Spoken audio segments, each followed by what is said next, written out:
Haraka nikahamisha macho yangu, nikaweka miwani yangu vizuri, nikasogea pembeni. Yule mtoto akawa bado ananiangalia. Mimi nikawa namuangalia kwa kuiba. Akawa anaendelea kutoa maelezo kwa wale polisi. Nikawa nina hofu sana kwa yule mtoto anaweza kunikumbuka na kunitaja kwa wale askari. Nikawa napiga hatua kuzunguka pale pale nyuma ya mashuhuda waliokuwa wamekuja pale nyumbani kwa mjomba. Yule mtoto akahojiwa mpaka wakamwachia. Walipomwacha, askari wakaingia ndani ya nyumba ya mjomba. Pale nje watu walikuwa ni wengi sana, na walikuwa wakiongezeka kadiri muda ulivyokuwa unaenda. Basi askari wakafanya uchunguzi wao wa awali mpaka wakamaliza. Walipomaliza, wakaingia kwenye gari yao wakiwa na yule jamaa ambaye namdhania ndio mwenyekiti wa mtaa, na mama mmoja kati ya wale wa mama waliokuwa wanakanda unga. Wakaondoka. Walipoondoka, watu pale mtaani wakawa wanatawanyika, huku kila mmoja akisema lake kuhusu lile tukio la pale kwa mjomba. Basi mimi nikawa nipo tu na hamahama na makundi ya watu ambayo yalikuwa yanakusanyika kuzungumza kuhusu lile tukio, ili angalau niweze kupata taarifa yoyote inayoweza kuwa na uhusiano na lile tukio lililotokea kwa mjomba yangu, mjomba Salu. Watu walipopungua zaidi, nikatoka na kurudi zangu kule guest house kwenye kile chumba changu. Kuingia, nikawa nimekaa kitandani na tafakari. Nikajiambia kwa vyovyote kuna uwezekano mjomba akawa alikuwa na ugomvi na mtu, au kuna mtu labda amemdhulumu. Sio bure. Unyama aliyofanyiwa yeye na familia yake sio unyama mdogo, ni tukio la kinyama sana. Nikajiambia kuna haja ya kulifuatilia hili tukio. Mjomba Salu ni mjomba yangu na ndio ndugu pekee wa mama yangu aliye hai. Nikajiuliza naanzia wapi kulifuatilia lile tukio. Nikajiambia kwanza, ili niwe salama kwenye ufuatiliaji wa lile tukio, inabidi niende polisi nikajitambulishe kama ndugu wa mzee Salu. Nikajijibu hapana, siwezi kwenda kujitambulisha. Nikienda kujitambulisha, unaweza kufanyika uchunguzi au hata nikaulizwa maswali, nikajichanganya, nikajiingiza kwenye mtego. Nikajiambia acha niende polisi nikajitambulishe kama mwandishi wa habari za uchunguzi ambaye ninawiwa kulifuatilia tukio lile. Kitaalamu mimi kweli ni mwandishi wa habari na ninafanya kazi kwenye moja ya kampuni kubwa ya uchapishaji gazeti.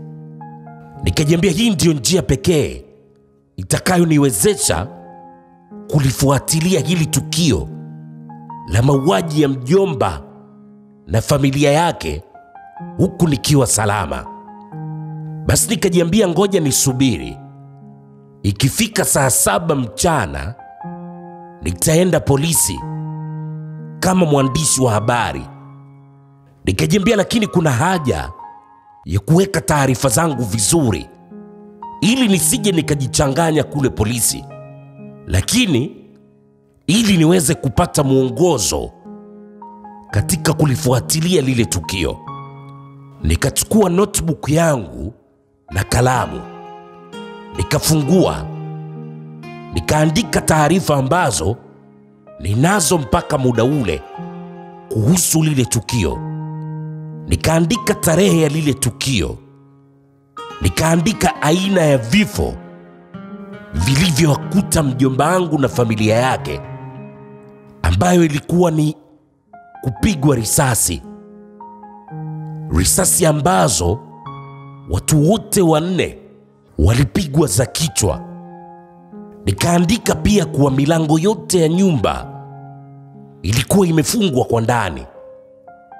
Kisha nikaandika kuna gari linaloleta mikate halikuja siku ile, na huwa linaleta mikate saa 11 alfajiri kila siku.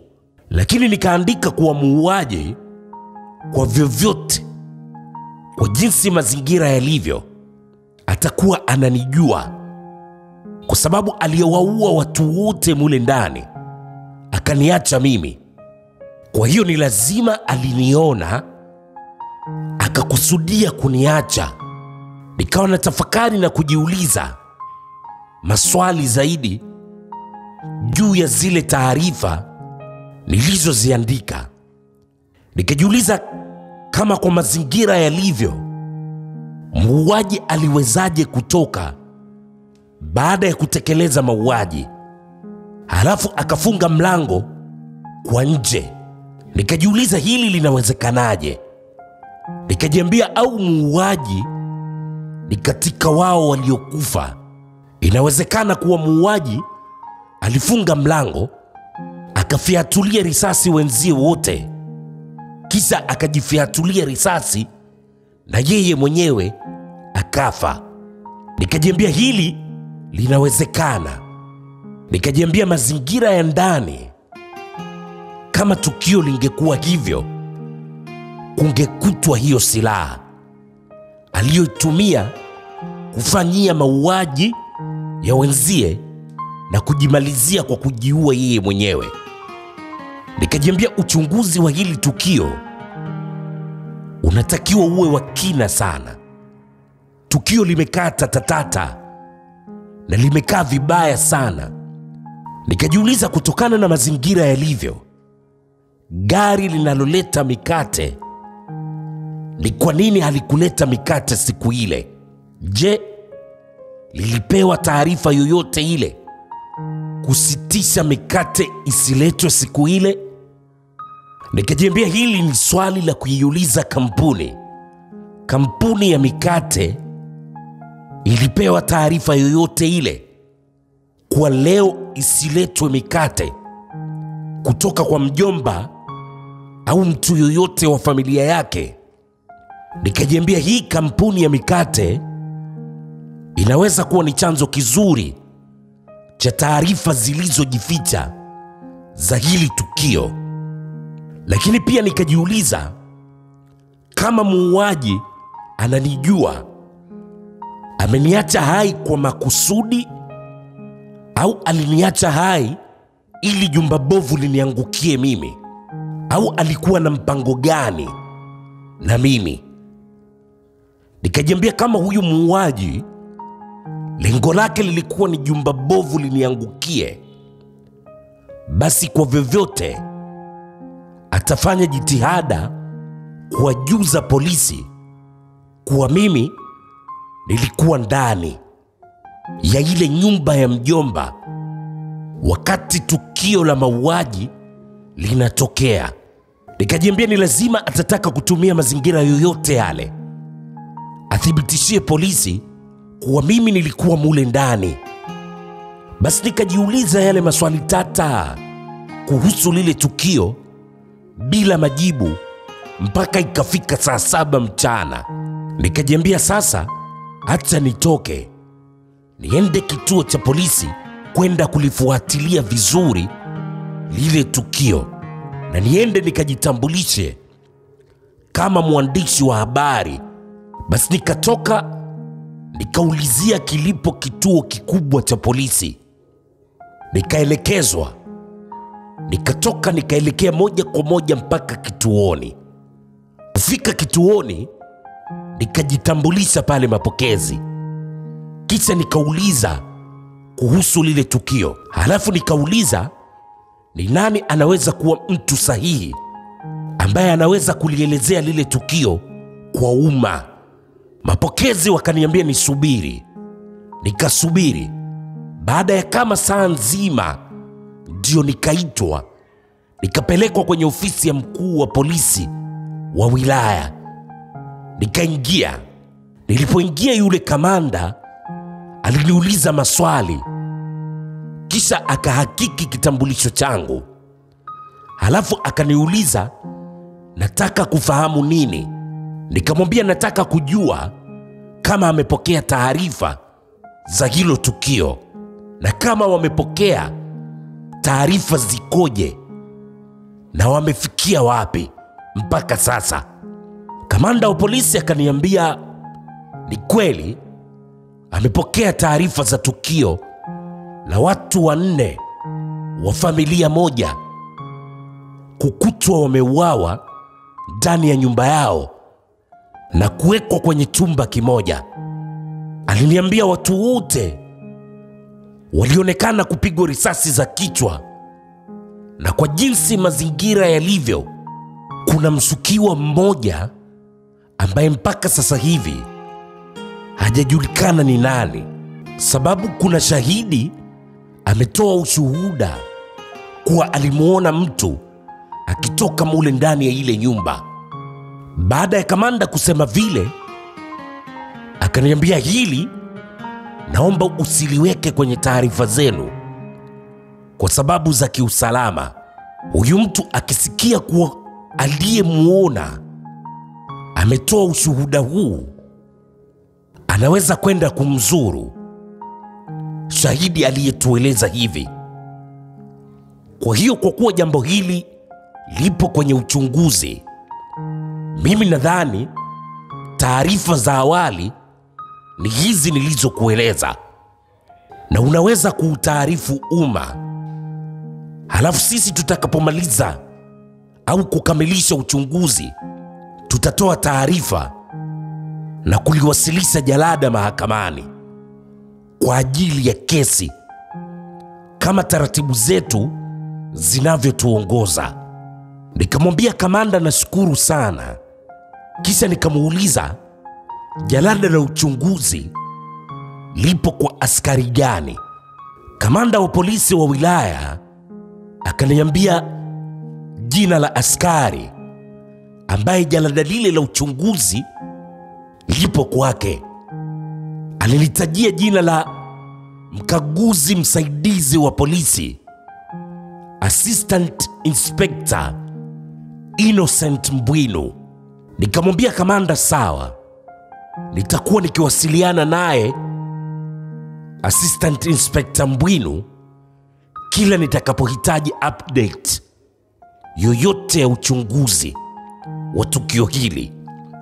Yule kamanda akaniambia sawa, lakini unatakiwa umuelewe, sababu na yeye ana miiko yake kwenye kazi, sio kila taarifa atakupa. Nikamwambia sawa. Basi nikamshukuru sana kamanda.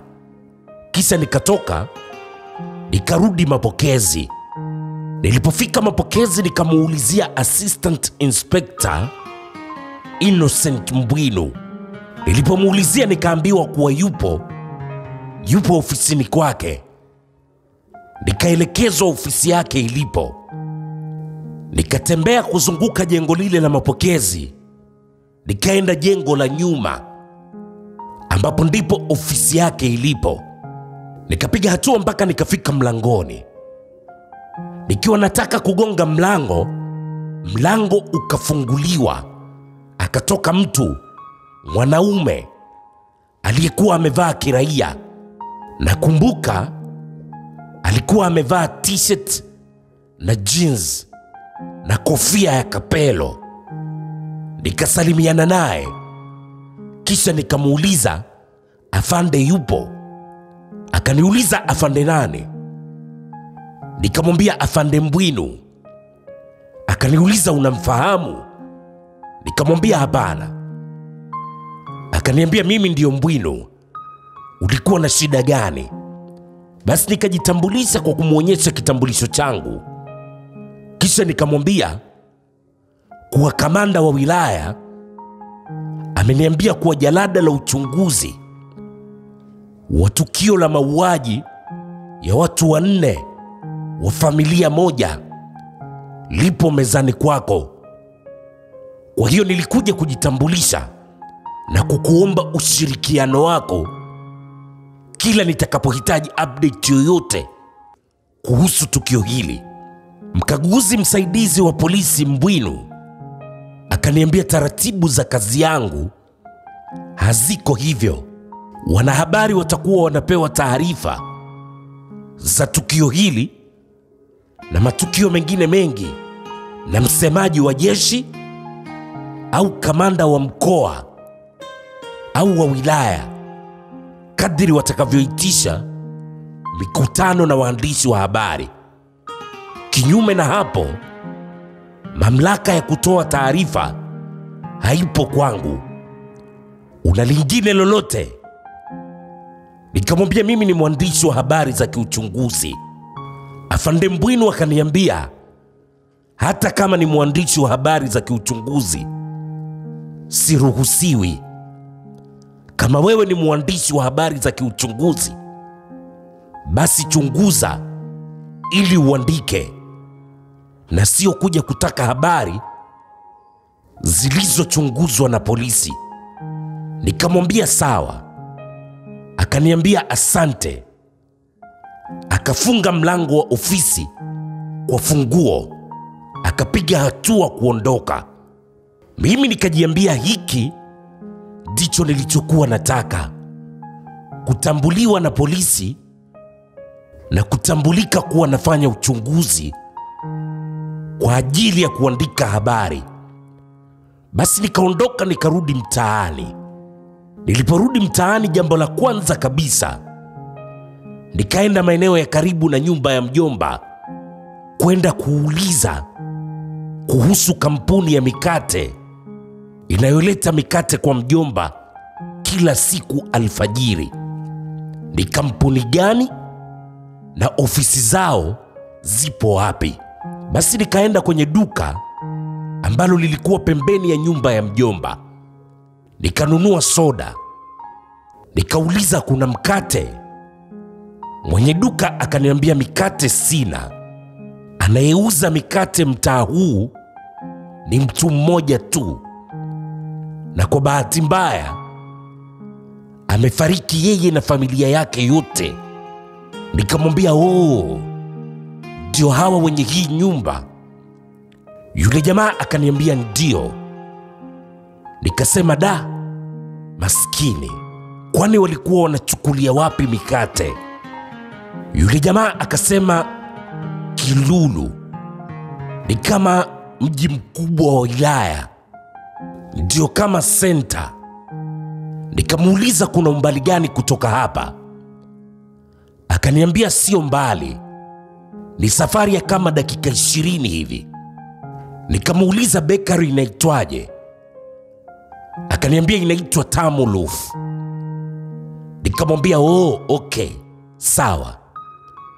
Jamaa wa dukani akaniuliza, kwa hiyo unataka uifuate mikate huko? Nikacheka. Nikamwambia hapana, nimeuliza tu, nataka nione kama nitaweza kurithi hiyo biashara. Yule jamaa akasema da, utakuwa umetusaidia sana. Basi mimi nikacheka na jamaa akacheka. Nikamaliza soda yangu, nikailipia, nikaondoka. Nilipotoka pale dukani, moja kwa moja nikaenda kwenye kituo cha bodaboda. Nikachukua bodaboda kuelekea Kilulu ilipo Tamuluf. Wakati nachukua bodaboda ilikuwa ni majira ya saa 9:30 alasiri. Basi tukiwa njiani, mimi na yule bodaboda, nikamdodosa yule bodaboda kuhusu tukio la mjomba wangu. Yule bodaboda akaniambia yule mzee bwana, inavyosemekana kuna mwanamke, mke wa mtu, alikuwa anatembea naye huku Kilulu tunapokwenda, na inasemekana alishakanywa sana na mumewe, lakini hakusikia. Sasa kuna uwezekano mume wa huyo dada, ndiye aliyetekeleza hilo tukio la mauaji. Inasemekana, lakini hatuna uhakika. Ni story tu ambazo ndizo zilizozagaa mtaani. Nikamwambia, kwenye maisha ya binadamu kuna mengi, yote hayo yanaweza kutokea. Yule jamaa akaniambia, kweli watu wana roho ngumu bwana. Fikiria, mtu anaua nyumba nzima, haachi mtu. Nikamwambia, ndiyo dunia yetu ilipofikia. Basi mimi na jamaa tukaendelea na safari yetu mpaka tukafika. Akasimamisha pikipiki, akaniambia, hapo kwenye watu wengi waliosimama hapo ndiyo Tamuluf. Nikamuuliza, mbona kuna watu wengi sana? Kama vile kuna kitu hakipo sawa. Yule boda akaniambia, sijui, si unajua mimi na wewe wote ndio tumekuja sasa hivi. Nikamwambia sawa. Basi nikatoa pesa nikampa yule bodaboda pesa yake. Bodaboda akaondoka. Mimi kwa shauku kubwa nikapiga hatua kusogelea pale kwenye kundi la watu, kwenda kuangalia kuna nini. Walikuwa ni watu wengi kidogo. Kusogea kupangua watu ili nione mbele kuna nini. Kwa mbali nikaona kama kuna mtu amelala chini, watu wamemzunguka. Nikapiga hatua na kuendelea kupangua watu mpaka nikafika mbele kabisa. Kufika mbele, sikuamini macho yangu kuona mtu aliyekuwa amelala pale chini. Alikuwa ni Assistant Inspector Mbwinu. Alikuwa amepigwa risasi ya kichwa, amekufa. Nikamuuliza mtu aliyekuwa pembeni, imekuwaje? Yule mtu akasema huyu alikuwa anapiga hatua kuingia humu ndani ya geti la bakery. Kabla hajaingia, ikaja pikipiki ikiwa na watu wawili. Mtu aliyekaa nyuma kwenye ile pikipiki ndio akamfiatulia risasi ya kichwa na kumuua. Usikose sehemu inayofuata kesho saa 3 usiku.